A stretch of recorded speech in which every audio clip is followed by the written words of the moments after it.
This one ended up being my absolute favorite, probably one of my favorite cookies of the year, if I'm being honest, and it is a wave. We again are going to have some negative space on this cookie, which means you could take just a bite of cookie with no icing, and we're just doing a kind of little loopy wave. I'm carving it out with my scribe. You could use the edible pen here. And then I'm just gonna draw 2 lines in my wave so I can delineate between my dark, light blue, and white.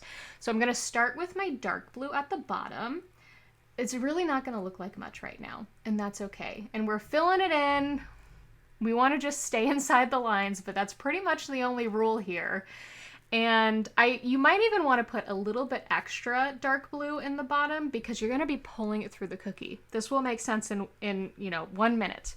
Next, you use your lighter blue. You put that right in that middle section, using my scribe to fill it in. And then last, we have this white that'll finish the curve of our wave. Now, right now, it's not going to look really like a wave. And that's okay because we're going to use our scribe to kind of clean it up. Clean it up doesn't really sound right. We're going to use our scribe to blend our colors together more like, and we're just dragging the scribe through. I was being careful and wiping off my scribe every time, but then I also kind of liked the look of going back and getting the white into the darker part. And so I got, again, lazy cookie edition. I got lazy about cleaning it off because the colors blending together looked really cool. I also thought I needed to extend the blue part a little bit more. And so I'm just dragging that dark blue up and we're mixing it into the white. There's no right or wrong here. You're just blending until you think it looks good.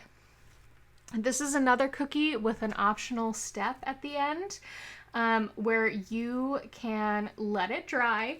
The theme of this set, apparently, have some patience. Let your cookie dry a little bit.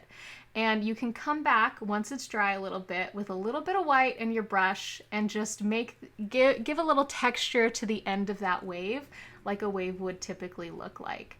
My husband didn't really care for this. I thought it was cool, but I didn't think it was necessary. So if you want to skip this step, that is totally okay. You would not be wrong for doing that, but I did think it added a little bit of texture to a fun cookie.